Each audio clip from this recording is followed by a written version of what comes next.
오늘은 마태복음 20번째 시간입니다. 마태복음 7장 1절에서 6절 말씀 가지고 우리 유행어였던 너나 잘하세요 라는 제목으로 함께 은혜 나누고자 합니다. 오늘 본문은 매우 당혹스러운 본문입니다. 왜냐하면 마태복음 흐름상 뭔가 흐름상 잘 맞지가 않아요. 요즘 말로 생뚱맞다라는 표현입니다. 6장에서는 위선에 대한 이야기, 그 위선적인 것, 외식하는 것에 대해서 쭉 다루고 있습니다. 그런데 갑자기 7장에 와서 비판하지 말라라는 내용으로 이어집니다. 여러분, 외식과 비판, 이것이 서로 연결점이 전혀 없어 보입니다. 그리고 7장 1절에서 5절까지의 내용을 봐도 여기는 비판에 대한 이야기고, 그리고 6절의 말씀은 거룩한 것, 진주를 돼지에게 개에게 던지지 말라라는 말씀이죠.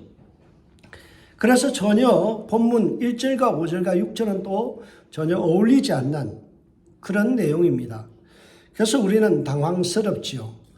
여러분, 그럴 때 우리가 성경을 들여다보면서 문맥이 잘 이해가 되지 않을 때, 내용이 잘 이해되지 않을 때는 전체 내용을 한번 살펴볼 필요가 있습니다. 여기에 있는 그림이 보이시죠?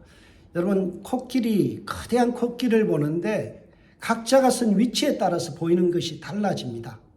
그러면 어느 것이 맞을까요? 부분을 보고 전체를 파악하지는 못한다라는 거죠. 그래서 항상 전체의 흐름, 문맥이라는 컨텍스트라는 것이 참 중요합니다. 뒤로 물러서서 코끼리 전체를 보는 것이 필요하죠. 6장 19절에서 24절을 보면 우리가 하나님인가 아니면 탐욕인가 라는 내용을 다뤘습니다.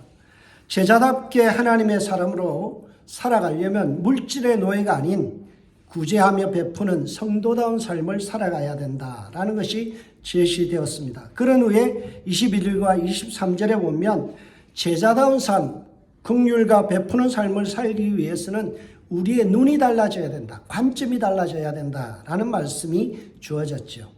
그리고 나서 24절에 보면 이제 도전적인 말씀이 이어집니다. 탐욕과 제자는 상반된다라는 것입니다.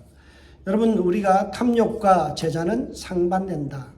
우리가 제자의 삶을 살 것인가 아니면 탐욕의 종으로 살아갈 것인가 라는 것이 19절에서 24절까지의 전체적인 흐름이죠. 그리고 나서 지난주에 살폈던 25절에서 34절은 이제 탐욕을 저버림으로 우리에게 일어나는 이 불안한 초조함, 염려들에 대해서 차단해야 된다라는 말씀이 이어졌습니다.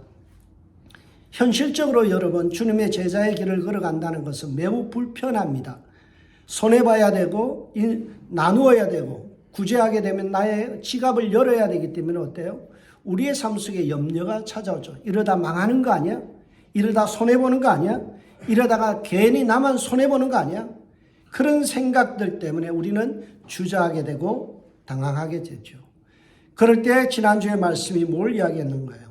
우리는 무엇을 갈망할 것인가? 무엇을 구할 것인가?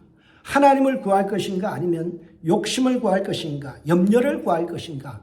이 두 가지의 질문이 지난주에 질문이었습니다. 그래서 성도는 염려를 구하지 말고 제태호하지 말고 하나님을 제태호하라, 하나님을 구하라 라는 말씀이었죠. 그러면서 마태복음 25절에서 35절을 통해서 한 가지 비유를 듭니다. 뭘 비유를 들었어요? 공중나는 새를 보라, 백합화를 보라.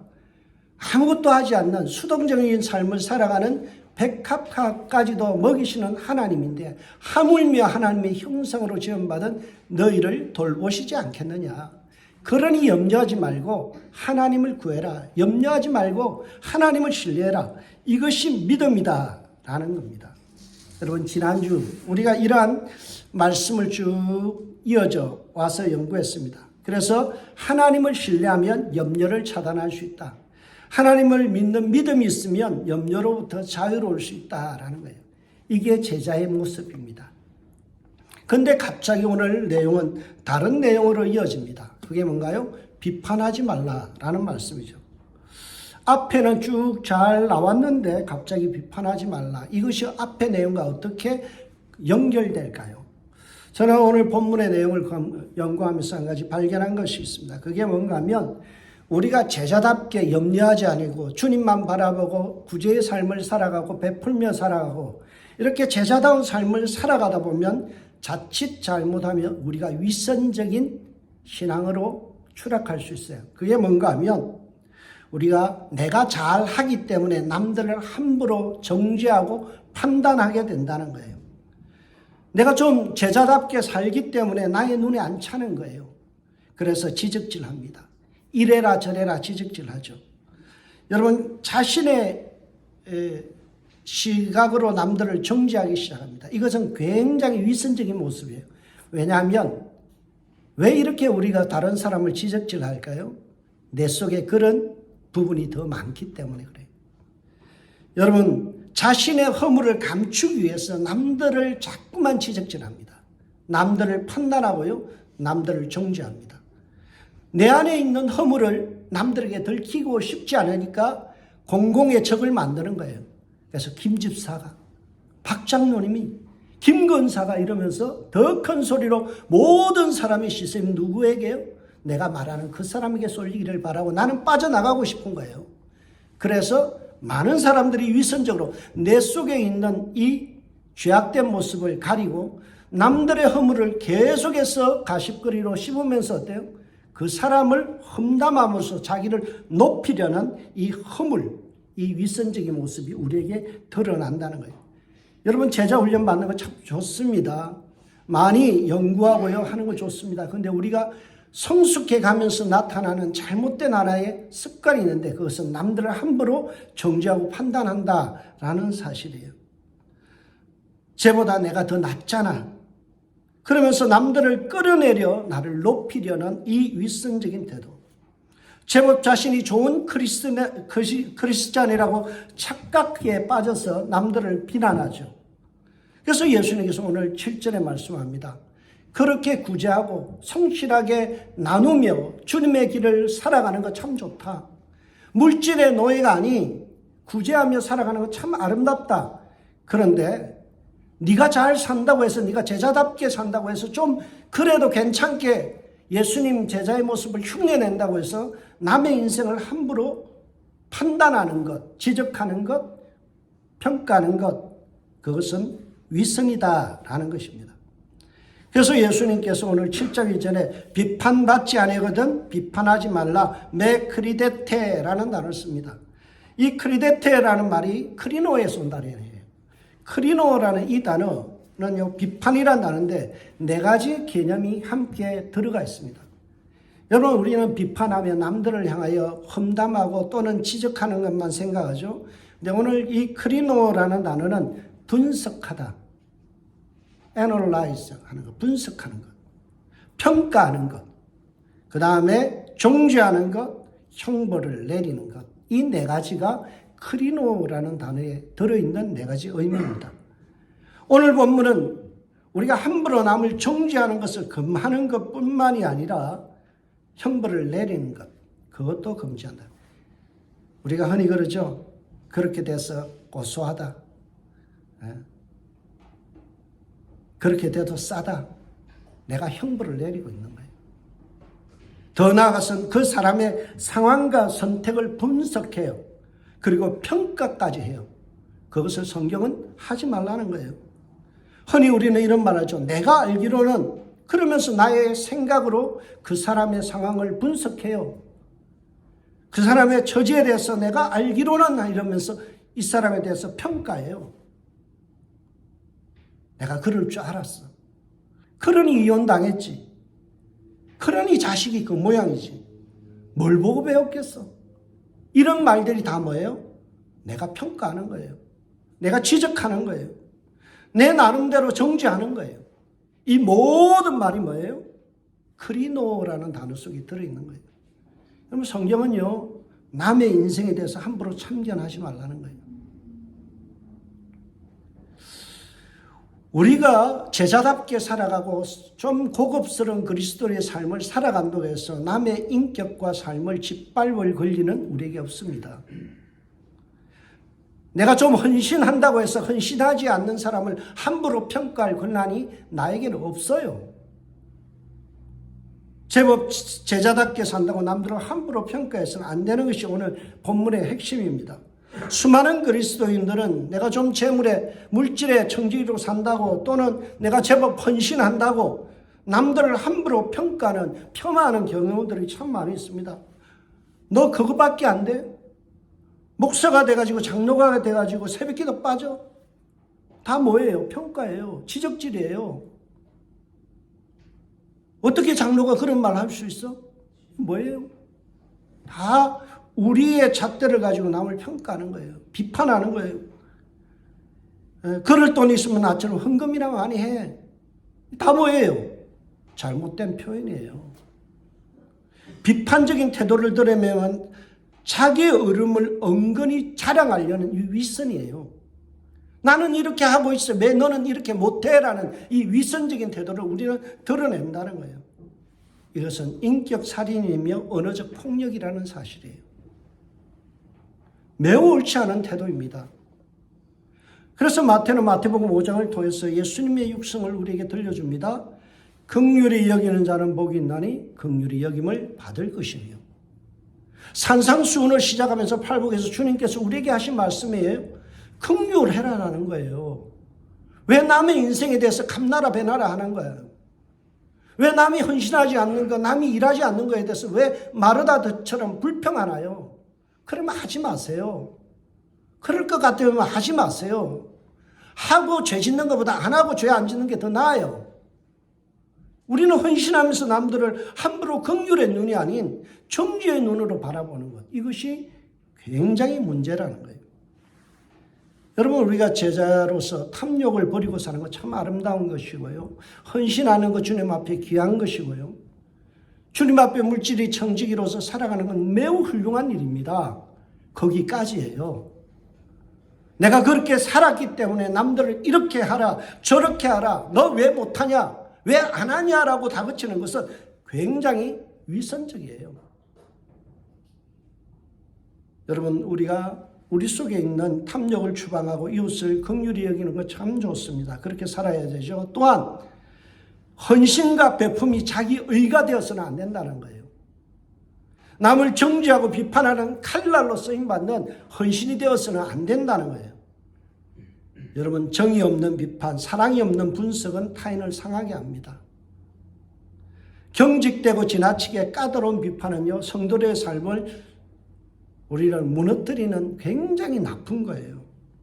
자기 잣대로 남의 인생을 길다 짧다 평가하고 지적질하는 비판은 우리가 조심하고 또 조심해야 돼요. 왜 우리가 비판을 하지 말아야 되고 이 비판의 칼날을 우리가 칼집온으로 집어넣어야 될까요? 왜 옳은 지적인데 따박따박 지적하면 안 될까요? 부메랑을 맞기 때문에 그래요. 여러분, 호주의 원주민들이 사용하는 부메랑이라는 게 있습니다. 집어 던지면요, 날아가서 다시 자기에게로 돌아오는 무기예요. 잘못 잡으면요, 손을 다치기도 하고 부메랑이 되어서 자기 머리를 맞기도 하고 난리가 납니다. 여러분, 영어의 페이백이라는 거 있죠. 되갚음을 받는다는 거예요. 1절을 보십시오. 왜 우리가 비판하지 말아야 될지 이렇게 설명합니다. 비판을 받지 아니하려거든 비판하지 말라. 비판을 받지 아니라 하려거든. 이 말은 매우 엄중한 이야기예요. 남에게 비판받는다는 이야기가 아닙니다. 이거는 종말론적인 하나님의 심판대 앞에서의 비판을 이야기하는 거예요. 2절 보세요. 너희가 비판받는 그 비판으로 너희가 비판을 받을 것이요 너희가 헤아리는 그 헤아림으로 너희가 헤아림을 받을 것입니다. 우리가 입을 열어서 비판할 때 우리는 하나님의 심판대 앞에서 왜 주제넘게 참견했니?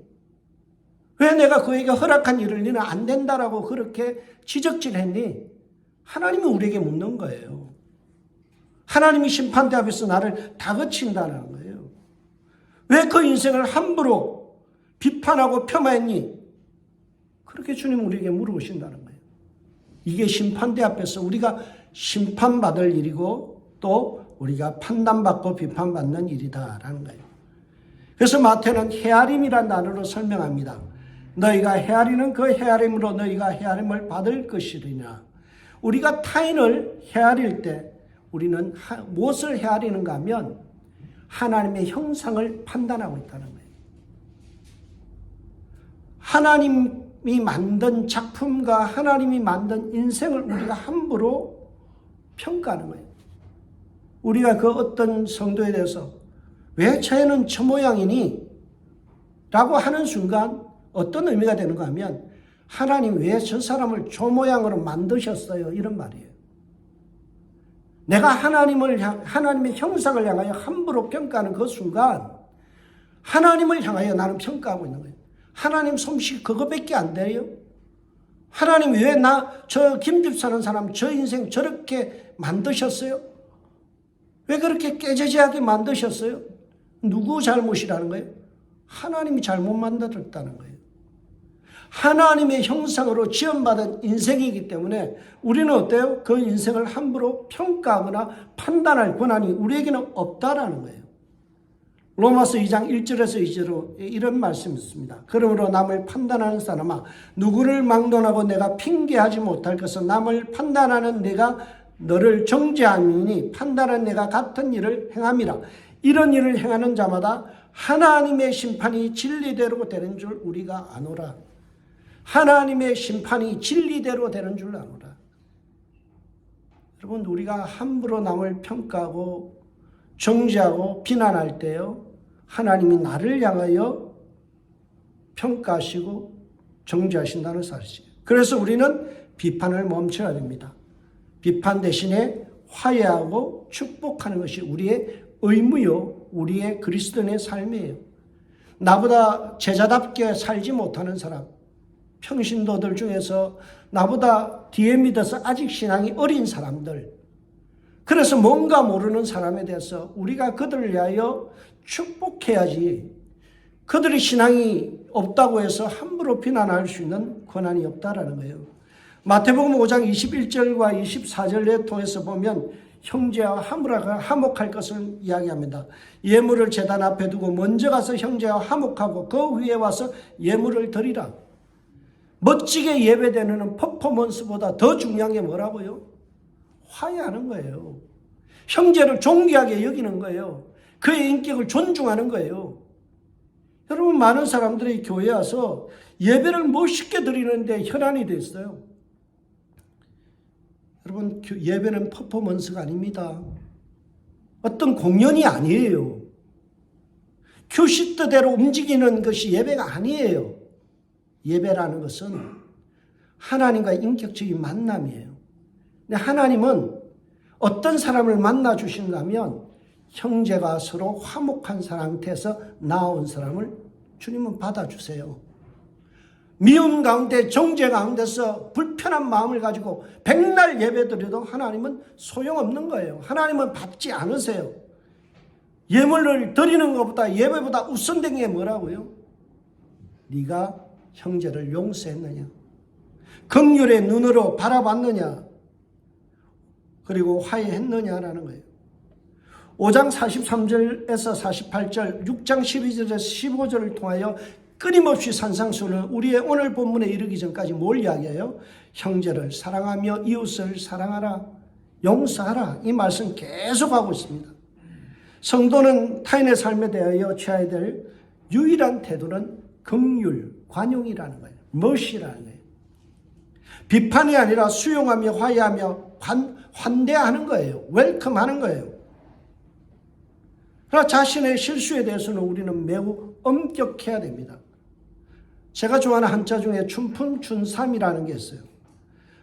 여러분 이 말의 뜻은 원래 대인춘풍, 지기추상이라는 단어에서 왔는데요. 그 말은 남을 대할 때는 봄바람처럼 온화하고 자신을 대할 때는 가을 서리처럼 엄하라라는 거예요. 자기는 객관화하고 자기에 대해서 엄격하게 다루지만 상대에 대해서는 관대하고 봄바람처럼 따뜻하라는 거예요. 그런데 우리는 어때요? 정반대로 살지 않나요? 남들에 대해서는 굉장히 까탈스럽고 엄격해요. 기준이 높아요. 나 자신에 대해서는 어때요? 그럴 수도 있지 뭐. 매우 관대해요. 요즘 전문 용어로 이걸 뭐라 그래요? 내로남불. 내가 하면 로맨스, 남이 하면 스캔들. 똑같은 거에 대해서도 이렇게 평가가 달라진다는 거예요. 춘풍춘삼이라는 것은, 추상이라는 것은 남을 대할 때는 봄바람처럼 따뜻하게 대해야 돼요. 내 자신에 대해서는 가을 서리깔 같이 살을 애는 듯한 그런 확실한 부분들이 있어야 된다는 거예요. 3절과 4절을 보세요. 어찌하여 형제의 눈 속에 있는 티는 보고 내 눈 속에 있는 덜보를 깨닫지 못하느냐. 보라, 내 눈에 속에 덜보가 있는데 어찌하여 형제에게 말하기를 나로 내 눈 속에 있는 티를 빼라 하겠느냐. 이 말씀이 바로 남들에 대해서 신경 쓰지 말고 너나 잘하라는 거예요. 너 인생에 대해서 좀 더 객관화되고 너 자신에 대해서 좀 더 들여다보고 너를 쳐서 복종시키라는 거예요. 나에 대해서는 정직하고 냉철한 평가와 성찰이 필요하지만 남들에 대해서 뭐라고요? 남들의 허물에 대해서 눈 감아주라는 거예요. 먼저 내 속에 있는 덜보부터 발견해야 돼요. 내 속에 있는, 내 안에 또아리를 털고 있는 이 골리앗과 같은 죄성, 독사 같은 내 안에 들어있는 이 죄악성을 나는 끊임없이 나를 발견하고 쳐야 돼요. 그래서 자신에게는 정죄와 비판을 냉철하게 하는 작업이 필요하죠. 예수님을 보세요. 예수님 항상 자애로우세요. 긍휼히 여기시고 얼마나 타인에 대해서 부드러워요. 자기 자신에 대해서는 얼마나 엄격해요. 여러분, 그 많은 사람을 치료하고도 자기의 관리를 위해서 산에 올라가서 밤이 맞도록 기도하시잖아요. 십자가를 지실 때 어떻게 합니까? 자기를 향하여 돌을 던지고 창을 찌르는 그들을 향하여 주님은 축복하며 기도했어요.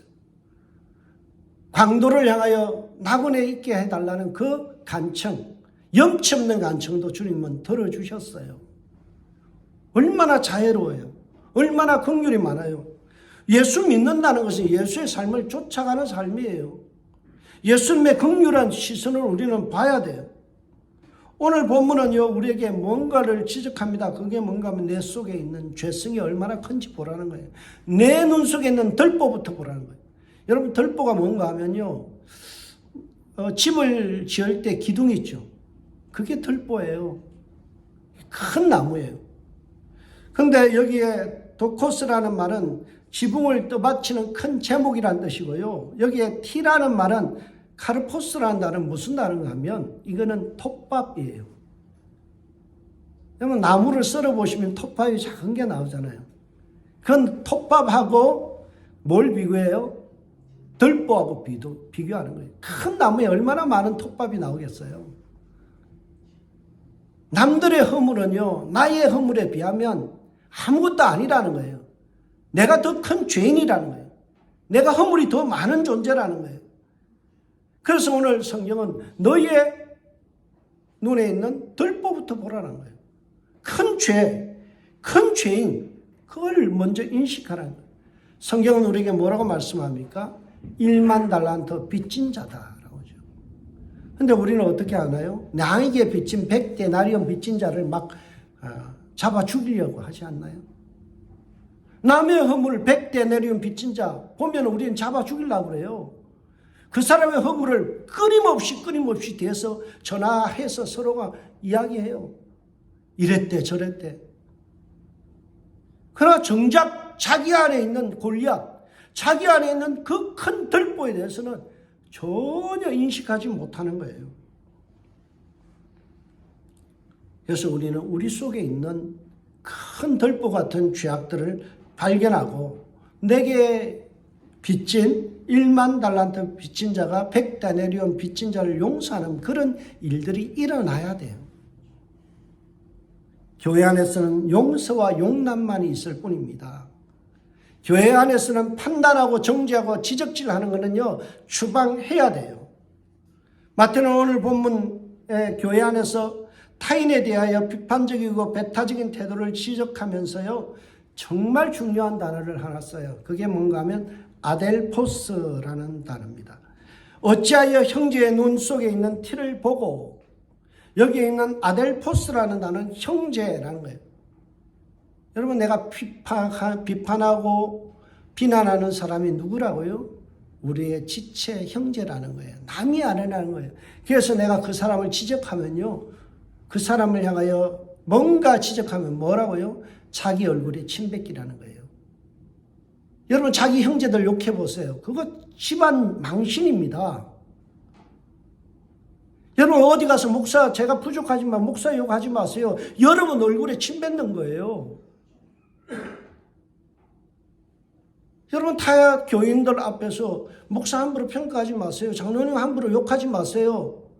왜요? 자기 얼굴에 침 뱉는 거예요. 그래서 형제들을, 어찌하여 형제를, 어찌하여 목사를, 어찌하여 장로를, 어찌하여 권사를 함부로 남들 앞에서 평가하고 지적질하느냐, 이 말씀하는 거예요. 여러분, 우리가 형제를 지적하는 순간 내 얼굴에 침 뱉깁니다. 그걸 모르는 사람들이 밖에 나가서 지적질해요. 여러분, 이것이 굉장한 슬픈 일이죠. 예수는 너희가 믿는 형제들에게 어찌하여 이런 일을 행하는가 라고 질타하고 있습니다. 비판적인 태도인가 아니면 간용의 태도인가? 예수님의 십자가에서 보여주신 그 관용의 태도로 우리는 나아가야 합니다. 여러분, 유대인들의 속담에 이런 말이 있어요. 하나님은 우리가 이웃을 바라보는 그 눈빛으로 우리를 바라보신다. 여러분이 여러분의 눈으로 타인을 바라보는 그 시각으로 주님을 나를 바라본다. 그러면 여러분은 어떻게 바라볼까요?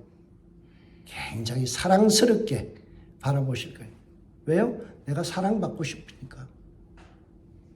내가 사랑받고 싶으니까 어때요? 주님, 나 좀 사랑의 눈길로 봐주세요 할 거 아니에요? 그러면 내가 전제적으로 뭘 해야 돼요? 타인에 대해서 사랑스러운 눈으로 바라보라는 거예요. 황금률이 뭐예요? 예수님이 이 산상수훈의 결론으로 황금률을 이야기하죠. 네가 대접받고자 하는 대로 대접하라. 이것이 율법이요 선지자니라. 성경은요, 우리에게 분명하게 이야기합니다. 네가 뿌린 대로 거둔다. 심은 대로 거둔다.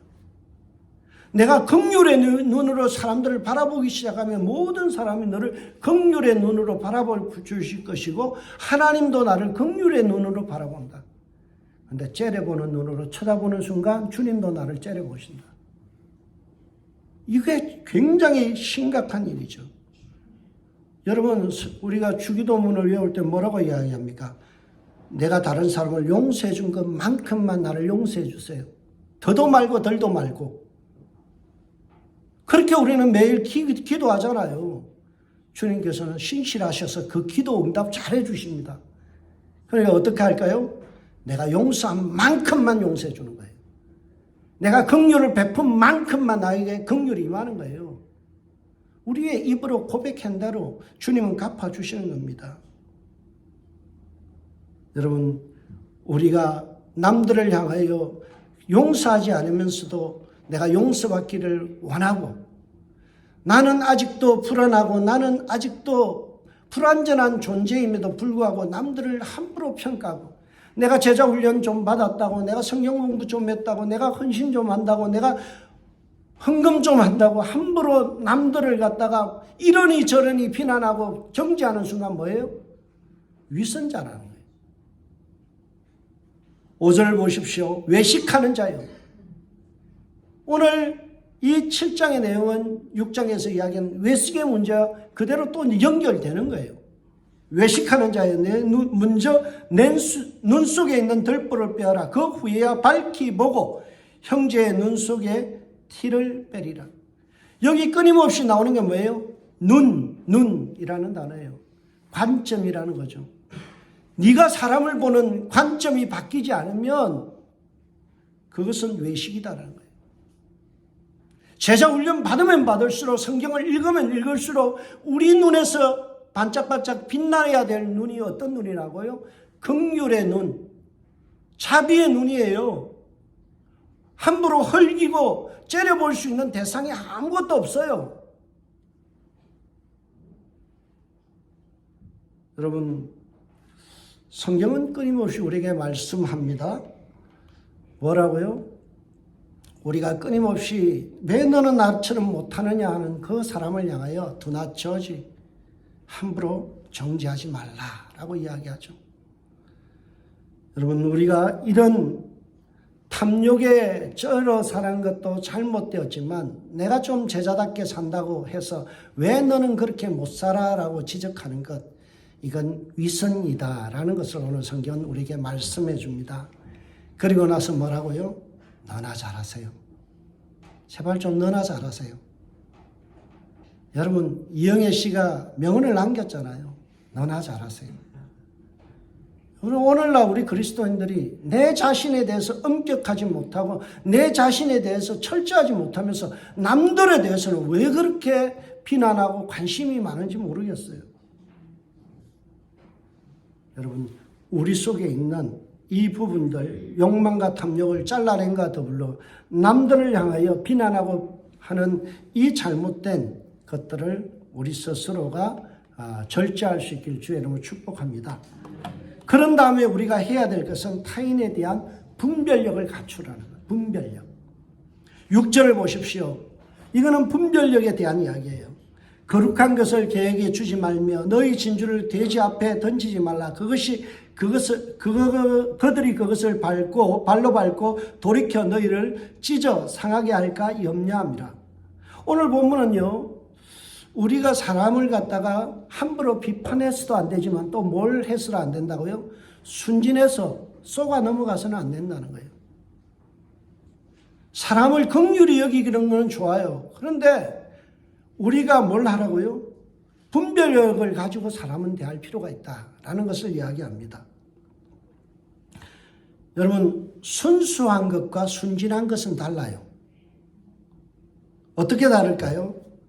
여러분, 순수하다는 것은 알고도 져주는 것, 알고도 쏘아주는 것, 이게 순수한 거예요. 여러분, 아이들하고 이렇게 축구를 하거나 그런데 아빠가 끝까지 이겨 먹으면 어때요? 정말 꼴볼견이죠. 아빠는 어떻게 져요? 내가 이길 수 있음에도 져주는 거예요. 그게 순수한 거예요. 순수한 마음이에요. 아이가 상처받지 않기 위해서, 아이의 마음의 길을 살려주기 위해서 그런 거죠. 순진한 건 뭐예요? 알지 못하고 속는 건 순진한 거예요. 야바이꾼들 있지 않아요? 시장에 가면 컵 막 섞어서 돈 빼먹는 사람들. 거기 기웃거리면 뭐예요? 그건 순진한 거예요. 왜요? 그건 다 트릭이거든요. 속임수가 펼쳐지는 데 가서 눈 뜨고 코 베이는 거예요. 거기 가서 서 있으면 안 돼요. 그거는 순진한 거예요. 거기서 돈 따겠다. 그거는 순진한 거예요. 거짓말이 난무하는 그 상황에 내가 가서 서성거리는 것은 이것은 순진하다라는 거죠. 여러분, 성도는 순수해야 돼요. 비둘기같이 순수해야 돼요. 예수님은 우리가 제자들은요, 악한 사람을 의식하지 못해서는 안 된다는 거예요. 마태복음 10장 16절에 보면 보라 내가 너희를 보냄이 양을 이리 가운데 보낸가 같도다. 그러므로 너희는 뱀과 같이 지혜롭고 비둘기같이 순결하라. 비둘기처럼 순결해야 돼요. 순수해야 돼요. 그러나 순진해서는 안 돼요. 저 사람이 끊임없이 나를 이용해 먹으려는데 거기에 끌려 들어가면 안 돼요. 자신을 지킬 수 있어야 돼요. 여러분, 순진하면 귀한 것을 잃어버릴 수 있습니다. 오늘 본문 6절에 보면 거룩한 것과 진주라는 말이 나오죠. 그리고 그것을 개나 돼지에게 던지지 말라고 합니다. 과연 거룩한 것과 진주가 무엇일까요?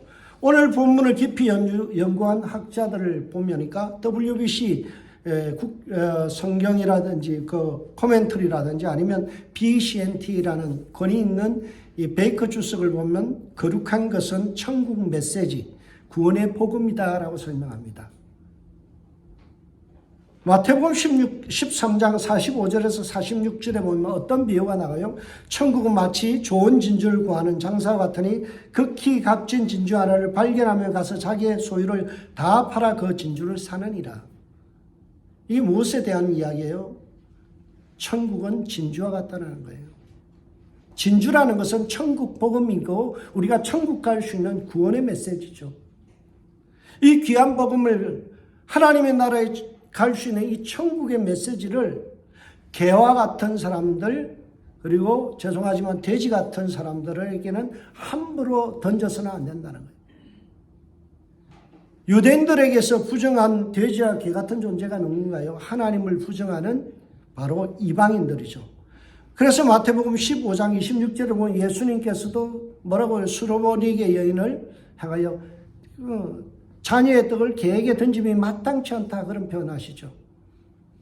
이방인들, 하나님을 인정하지 않는 사람들, 하나님에 대해서 적대적인 감정을 가진 사람을 개에다 비유하고요. 그리고 뭐에 비유해요? 돼지떼, 귀신이 들린 돼지떼 그렇게 이야기하죠. 성경의 컨텍스트 안에서는 개와 돼지는 하나님을 부정하는 존재, 하나님과 대립각을 세우는 존재, 그들에게 귀한 천국의 복음을 함부로 던져서는 안 된다는 거예요. 여러분 우리가 고등학교 때 저도 그런 경험이 있어요. 철저한 불교 신자들은요, 복음을 귀담아 듣기 위해서 저에게 예수를 묻지 않아요. 뭐 하려고 물어요? 시비 걸려고. 어떻게든 시비 걸려서 나를 당혹스럽게 만들려고 끊임없이 물어요. 나중에 제가 어때요? 화가 나면 성질 확 부리면요. 그래요. 예수 믿는 사람이 성질 부리냐? 그럼 놀려요. 이게 뭐예요? 내가 아직도 미숙해서 이 귀한 복음을 들을 마음이 없는 사람, 하나님에 대해서 적대적인 감정을 가진 사람에게 함부로 귀한 복음, 그거 싸구려 복음처럼 전하지 말라는 거예요. 여러분, 우리가 분별력을 갖고 복음과 천국을 받아들일 수 있는 마음이 된, 준비된 영혼에게 복음을 선포해야 돼요. 아무나 붙잡고 함부로 복음 전하면요, 우리가 되려 우리를 상하게 한다는 거예요. 그래서 우리는 복음이 얼마나 귀한 것인지를 알고 함부로 싼 복음이 되지 않도록, 값싼 구원이 되지 않도록 함부로 복음을 그렇게 말해서는 안 돼요. 복음을 전해야 되지만 예비된 영혼에게 전해야 돼요. 나를 향하여 복음에 대해서 전혀 열려있지 않고 적대적인 감정을 갖고 있는 사람들에게 뭐예요? 그들에게는 복음이 불필요하고 되려 우리를 공격하는 빌미가 된다는 거죠. 예리한 분별력을 갖고 사람을 대해야 돼요. 순수하되 순진해서는 안 된다는 거예요. 이 사람이 나를 떠보기 위해서 질문하는 건지, 이 사람이 나를 공격하기 위해서 괜히 교회를 물어보는 건지, 그럴 때는요, 혹시나 그런 마음이 없이 아주 좋지 않은 의도로 물어보면요, 알고 싶으면 교회 와봐. 우리 교회 와봐. 직접 눈으로 봐. 그게 좋은 대답이에요. 이러고 저러고 할 필요가 없어요. 마태복음 18장 17절에 보면 이런 말씀이 있어요. 만일 그들의 말도 듣지 않거든 교회에게 말하고 교회의 말도 듣지 않거든 이방인과 세리와 같이 여기라. 여러분 권면할 때요, 먼저 구역장이 찾아가서 말하는데 안 들어요. 그럼 목사에게 이야기해요. 목사가 찾아서 권면해요. 안 들으면 뭐 같이 여기라고요? 이방인 같이 여기라는 거예요. 여러분 이거 굉장히 무슨 말입니다. 하나님의 복음에 대해서 함부로 평가하고 굉장히 적대적인 마음을 가지고 그렇게 다가서는 사람은요, 우리가 단호하게 잘라내야 돼요. 이단에 대해서 우리가 단호해야 돼요.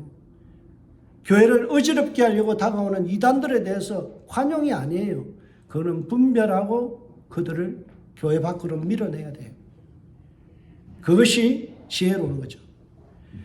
데이비드 터너라는 위대한 마태복음의 주석자가 이런 이야기를 합니다. 예수의 제자들은 재판관이 되어서도 안 되고 얼간이가 되어서도 안 된다. 참 중요한 말씀이죠.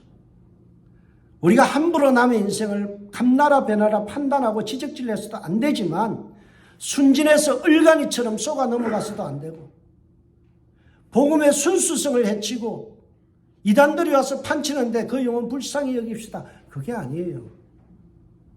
그것을 분별할 수 있는 우리의 눈이 필요하다는 거예요. 여러분, 오늘 본문의 말씀은 우리에게 굉장히 도전적입니다. 우리 예수 믿은 지 오래되셨잖아요. 저도 이래봬도 56년하고 57년 가까이 지금 예수를 믿어오고 있습니다. 여러분들도 저보다 더 오랫동안 예수 믿었을 거예요. 성경 많이 알죠? 교회 생활 익숙하잖아요. 그렇기 때문에 우리가 자칫 잘못하면 윗선적으로 남들을 평가할 수 있습니다. 나의 경험이, 나의 신앙의 연조가, 내가 헌신했던 것이 새신자들을 함부로 평가하고 비난할 수 있어요. 예수 믿은 지 얼마 안 된 사람들을 우리가 함부로 정죄할 수 있어요. 헌신하지 못하는 노약자들, 또 헌신할 수 없는 가정 환경에 있는 사람들, 마음에 상처 입은 사람들, 왜 그런 것 갖고 시험 드냐고요? 그렇게 말씀하지 마세요. 그분들에게 굉장히 시리어스한 심각한 문제예요. 우리가 보기에는 별거 아닌 것 같아도 그 인생에 있어서는 굉장한 딜레마예요. 그를 긍휼한 눈으로 봐야 돼요. 우리가 그를 눈들이 일어나야 돼요. 예수의 눈으로 여러분들 사람을 볼 수 있는 우리 은샘교회 되길 주의 이름으로 축복합니다. 대신에 분별력을 갖고 지혜를 가지고 그렇게 사람들을 우리가 순수하되 순진하지 않는 이러한 참 성숙함이 우리 교회 안에 있기를 주의 이름으로 축복합니다. 기도하겠습니다.